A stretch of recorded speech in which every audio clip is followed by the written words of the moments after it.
آخری دو صورتیں یہ گویا کہ قرآن مجید کے اختتام پر دو پہرے دار ہیں.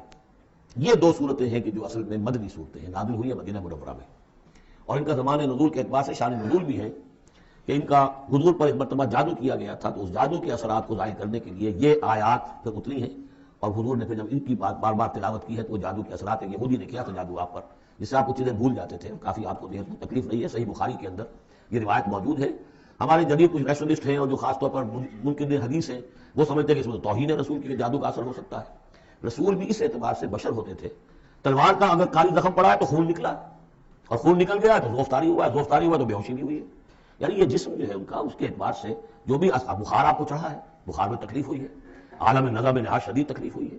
تو اس حوالے سے یہ نہ سمجھیے کہ وہ بشریت کے جو لوازم ہیں وہ ختم ہو جاتے ہیں، لیکن اللہ تعالیٰ کی طرف سے انہیں ایک مقام ملا ہے، ایک عصمت ملی ہے، ایک بزرگی ہے، وہ اپنی جگہ پر ہے. تو جادو کا واقعہ بالکل صحیح ہے جو ہوا ہے، لیکن اس کے لیے اب یہ دو صورتیں ہیں. اور یہاں خاص طور پر نوٹ کر لیجئے کہ یہ معوذتین، یہ ایک صورت بھی ہو سکتی تھی، لیکن قرآن حکیم میں جو عام مزاج ہے کہ صورتیں جوڑوں جوڑوں کی شکل میں ہے، تو دو حصوں میں تقسیم کر دیا. اور اس کی تقسیم کیا ہے؟ ایک وہ چیزیں ہیں جو انسان پر باہر سے حملہ آور ہوتی ہیں، اور ایک چیز وہ ہے جو انسان کے اپنے اندر سے حملہ آور ہوتی ہے. ان دونوں کو دو علیحدہ چیزوں میں رکھ کر اور سکھایا گیا ہمیں کہ تم ہمیشہ اللہ کی پناہ طلب کرتے رہا کرو ان چیزوں کے اثرات سے، ان چیزوں کے اثرات بد سے اپنے آپ کو بچانے کے لیے. بسم اللہ الرحمن الرحیم. قل اعوذ برب الفلق، کہو کہ میں پناہ میں آ گیا صبح کے رب کی. فلق، فلق ویسے تو یہ لفظ ہم پڑھ چکے ہیں سورہ انعام میں. فالق الاصباح، رات کی تاریکی کا پردہ پھٹتا ہے اور سفیدہ سحر نمودار ہوتا ہے. یا گٹھلی، فالق الحب والنوائے، تو وہ جو گٹھلی ہوتی ہے وہ بھی پھٹتی ہے تو اس میں سے دو پتیاں نکلتی ہیں تو درخت بنتا ہے. اس اعتبار سے فلق سے مراد یہاں صرف صبح نہیں ہے، بلکہ جو اگلی صورت میں آ رہا ما خلق، جو بھی کچھ اس کائنات میں اس نے پیدا کیا ہے در حقیقت وہ عدم کا پردہ چاک کر کے اس کو وجود بخشا ہے. عدم سے، عدم محض سے، کریشن ایکس نہیلو، بغیر کسی شے کے کسی شے کو بنانا. تو قل اعوذ برب الفلق من شر ما خلق، میں پناہ میں آتا ہوں اس کی تمام مخلوقات کی پناہ سے. اب آپ غور کیجئے، مخلوق ظاہر بات ہے خالق کی طرح کامل تو نہیں ہو سکتی.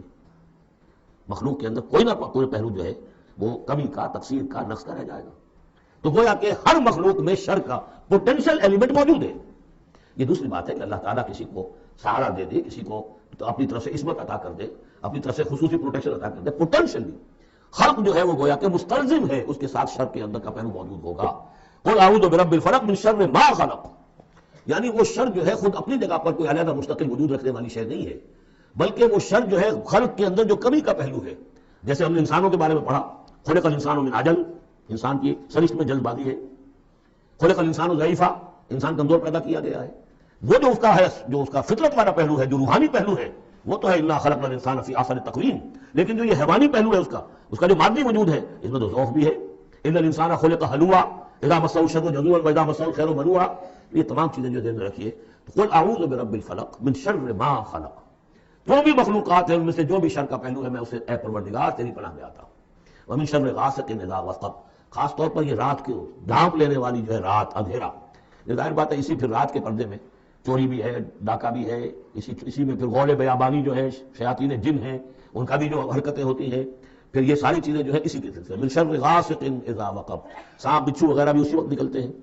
ومن شر النفاثات فی العقد، اور جو عورتیں گانٹھیں باندھ کر پھونکے مارتی ہیں، یہ جو بھی ٹونے ٹوٹکے ہوتے ہیں اس کی وجہ سے لوگوں کو نقصان پہنچایا جاتا ہے. گویا کہ یہ بھی اس کے اندر بھی کوئی حقیقت ہے. یہ سفلی عملیات بھی ہیں، ان کے بھی اثرات ہیں.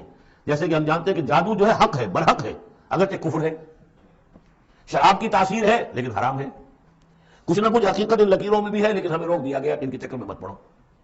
یہ جو منجمی ہے، نجوم کی حرکت، اس میں بھی کچھ نہ کچھ حقیقت ہے لیکن روک دیا گیا. تو کسی چیز کا ہونا بالفعل یہ اور شے ہے، لیکن اس کا جائز ہونا یہ اور شے ہے.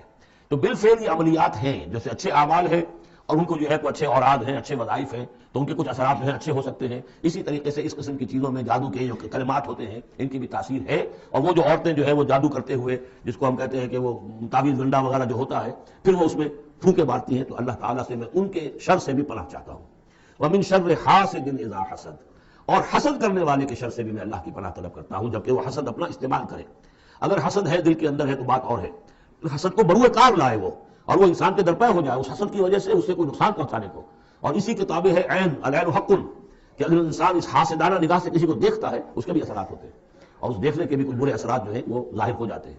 تو یہ تمام چیزیں اپنی جگہ پر ہیں، لیکن ان سے پناہ کرنے کے لیے آپ لمبے چوڑے کوئی اور شکلوں میں نہ پڑے. یہی معوذتین اللہ نے جو محمد رسول اللہ کو تلقین فرمائے، سارا دار و مدار ان پر ہونا چاہیے. تعوذ کرتے رہے، اس لیے کہ ہم پڑھ چکے ہیں سورہ بقرہ میں کہ حضرت سلیمان کے زمانے میں جنات جو تھے انہوں نے یہ سارے کام شروع کیے تھے اور لوگ ان سے سیکھتے تھے جادو ٹونا، اور آج بھی نقش سلیمانی کے نام سے بکتے ہیں اس قسم کے جو بھی تعویذات ہوتے ہیں، اور وہ ایک دھندا بنا ہوا ہے.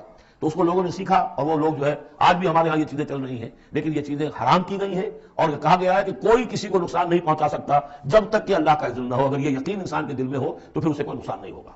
اور ویسے تو یہ ہے کہ تکلیف اللہ کی طرف سے کسی وقت آ سکتی ہے بغیر اس کے کہ کوئی اور آپ کو پہنچائے، اللہ کی طرف سے خود بھی آ سکتی ہے.